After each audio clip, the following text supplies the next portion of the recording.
Hi friends, welcome to Lavanya's life style. మనం రోజు ఎన్నో రకాల టిఫిన్స్ అని లేదంటే ఎన్నో రకాల స్నాక్ రెసిపీస్ ఎన్నో చేస్తూ ఉంటాం కదండి. ఒకసారి మీరు ఇలా పెసలతో గారెలు మీరు ఎప్పుడైనా ట్రై చేసి ఉండకపోతే తప్పకుండా ఒకసారి వేసుకోండి. గారెలు చాలా చాలా హెల్దీ అనమాట. ఈ గారెలు ఒక 4 తింటే చాలండి, మీకు ఇన్స్టెంట్ ఎనర్జీ వస్తుందండి.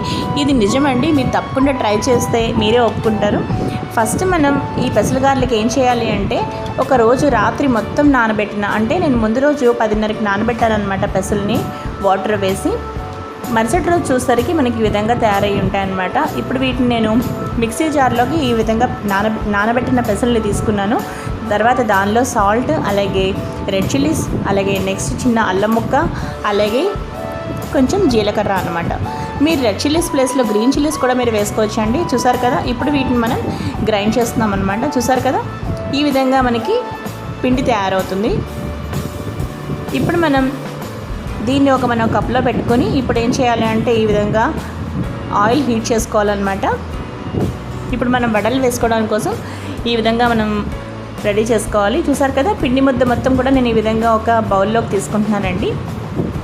అలాగే మీరు పిండి మనం తయారు చేసే ముందే ఒక 2-3 స్పూన్లు పెసలు కూడా విడిగా ఉంచుకోండి. అప్పుడు ఏం చేయొచ్చు అనమాట, మీరు ఈ విధంగా కొన్ని చక్కగా ఈ పిండిలో వేసి కలుపుతూ ఉంటే మధ్య మధ్యలో గారెలు తింటూ ఉన్నప్పుడు చక్కగా ఈ పెసలు కూడా ఎంతో క్రిస్పీగా మనకి చాలా చక్కగా డీప్ ఫ్రై అయ్యి చాలా బాగుంటాయి అన్నమాట. సో తప్పకుండా ఈ విధంగా ట్రై చేసి చూడండి. ఇప్పుడు మనం ఆయిల్ కూడా మనకి చాలా చాలా బాగా హీట్ అయింది కదండి. ఇప్పుడు ఒక అట్లకాడ తీసుకున్నానండి నేను. తీసుకొని చిన్న ముద్దను చేతితో తీసుకొని ఈ విధంగా మనం చక్కగా ఒక గారె అంటే ఒక చిన్న వడలాగా ఇలా ఒత్తుకోవాలన్నమాట.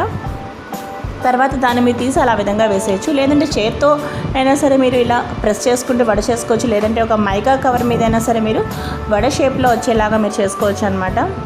ఏదైనా పాల కవర్ కానీ లేదంటే ఆయిల్ కవర్ మీద కూడా మీరు ఈ విధంగా మీరు వడలు ఒత్తుకొని వేసుకోవచ్చు అనమాట. నేను ఈ విధంగా గరిట మీద వేసి ఆ గరిటని చక్కగా ఆ విధంగా డ్రాప్ చేసేస్తున్నానండి డైరెక్ట్గా. ఈ విధంగా వడలు తయారైపోతున్నాయి. చూసారు కదా, ఇది చాలా మంచి టిప్ అండి. మీకు నచ్చితే తప్పకుండా మీరు కూడా ట్రై చేయండి. చూసారు కదా, ఇదే విధంగా నేను అన్ని గారెలను కూడా వేస్తున్నానండి. మీరు గరిటె మీద ఈ విధంగా పెట్టుకునైనా ఒత్తుకోవచ్చు, లేదంటే మీరు అరచేతిలోని వడను తయారు చేసుకుని మీరు దాని మీద అంటే మనకి మైకా కవర్ అయినా యూజ్ చేయొచ్చు, లేదంటే ఇలా గరిటె మీద అయినా సరే అట్లకాడ మీద ఈ విధంగా పెట్టుకుని మీరు ఆ విధంగా కూడా మీరు డ్రాప్ చేయొచ్చు అనమాట. చూసారు కదా, ఇప్పుడు మనం వీటిని చక్కగా మీడియం ఫ్లేమ్లో 2 వైపులా గోల్డెన్ కలర్ వచ్చే విధంగా చక్కగా వేయించుకోవాలన్నమాట. మీరు హైలో పెట్టారంటే లోపల పిండి మొత్తం అలాగే ఉండిపోతుందండి, మధ్యలో అసలు మీకు క్రిస్పీగా అనిపించదు. కాబట్టి చక్కగా మీడియంలో పెట్టుకుంటే లోపల కూడా కుక్ అవుతూ ఉంటుంది, పైన కూడా కలర్ బాగా వస్తుంది. సో కంప్లీట్గా ఈ ప్రాసెస్ నేను మీడియంలో చేశానండి. చూసారు కదా ఎంత బాగున్నాయో మనకి.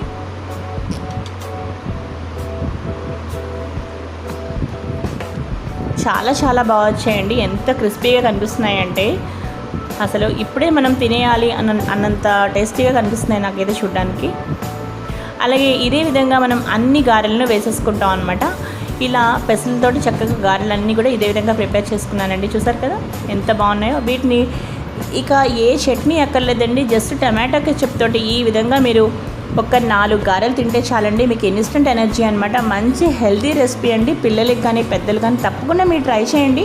ఒకసారి మీరే ఫీల్ అవుతారు, చాలా ఎనర్జీ వచ్చినట్టుగా ఫీల్ అవుతారు. చాలా ఇది పౌష్టికాహారం కాబట్టి మంచి స్నాక్ రెసిపీ అని చెప్పొచ్చు అనమాట. సో ఈ వీడియో మీ అందరికీ బాగా నచ్చింది అనుకుంటున్నాను. ఈ వీడియో మీకు నచ్చితే లైక్ చేయండి, షేర్ చేయండి. అలాగే మరిన్ని వీడియోస్ కోసం చూస్తూనే ఉండండి లావణ్యాస్ లైఫ్ స్టైల్. మరో మంచి వీడియోతో మీ ముందు ఉంటాను. Bye friends, keep on watching Lavanya's life style.